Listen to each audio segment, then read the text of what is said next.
నిశ్చితార్థ ముహూర్త సుముహూర్తస్తు. అయ్యా ఉభయులు తాంబూలాలు మార్చుకోండి. అయ్యా ముందుగా మీరివ్వండి.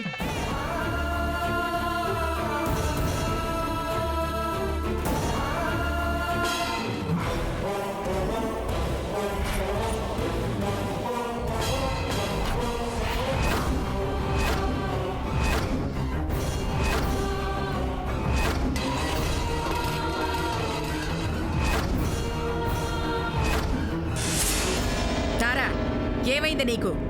క్షమించండి ముక్తాదేవి గారు.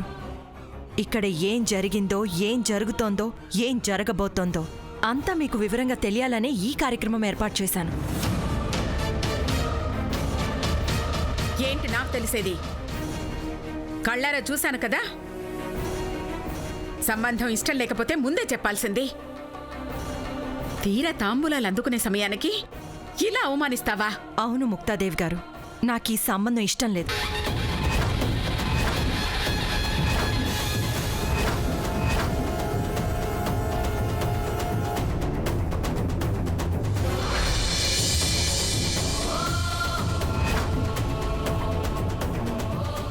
నాకే కాదు, దీన్ని చేసుకోవడం నా కొడుకు కూడా ఇష్టం లేదు.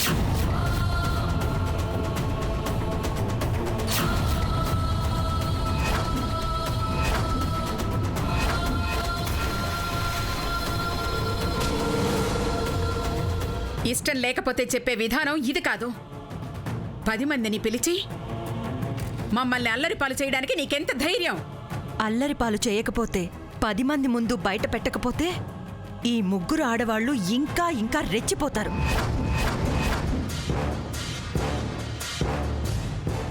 నా కుటుంబాన్ని నడివీధికి ఈడ్చి మా పరువు ప్రతిష్టల్ని దిగజారుస్తారు. అందుకే ఈ క్షణం దాకా ఓపిక పట్టాను. తారా, ఎవరితో ఏం మాట్లాడుతున్నావో తెలుసుకొని అన్ని గుర్తు పెట్టుకుని మాట్లాడు. ఆంటీ, మీరంతా మర్చిపోయి మాట్లాడుతున్నారు. నా మూలంగా మీ పరువు ప్రతిష్టలు పోతాయంటున్నారు. అవి పోకుండా మిమ్మల్ని సేవ్ చేసిందే నేను. ఒసే తారా, ఎంత పొగరే నీకు! నేను కదల్లేని స్థితిలో ఉన్నాను కాబట్టి నువ్వింకా మాట్లాడగలుగుతున్నావే. లేదంటే నిన్ను ముక్కలు ముక్కలుగా నరికేసేదాన్ని.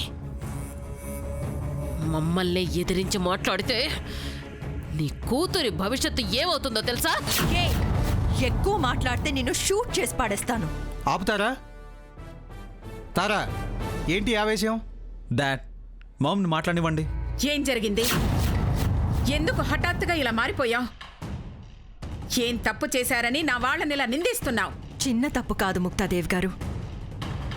కూతురు తప్పు చేస్తే తల్లి మందలించాలి, తల్లి తప్పు చేస్తే పెద్దవాళ్ళు మందలించాలి. కానీ ఈ ముగ్గురు మూకుమ్మడిగా తప్పు చేశారు.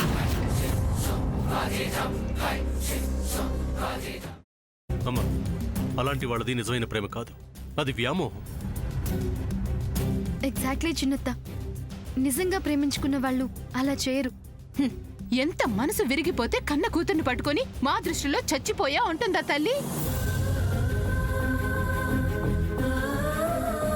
అది సరే అమ్మా, తన కూతురుతో తన మాట అనేటప్పుడు ఆమె మాటల్లో వ్యథ, కళ్ళల్లో బాధ గమనించావమ్మా? పెద్దబాబుకు బర్త్డే విషెస్ చెప్పు కూడా వెళ్ళాం కదా. ఊరికే ఎలా కాలిపోతుంది? మంట పెడితేనో పడితేనో తగలబడుతుంది.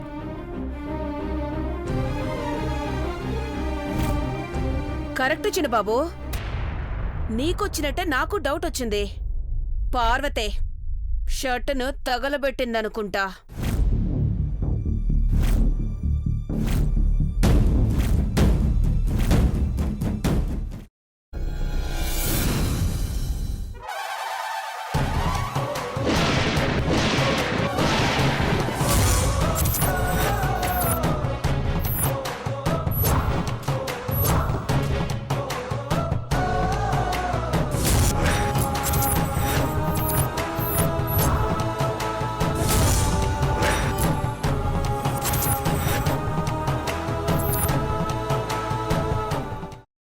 వేయించుకున్న తర్వాత పొట్టు తీసేసి చాప్ చేసి పక్కన పెట్టుకోవాలి.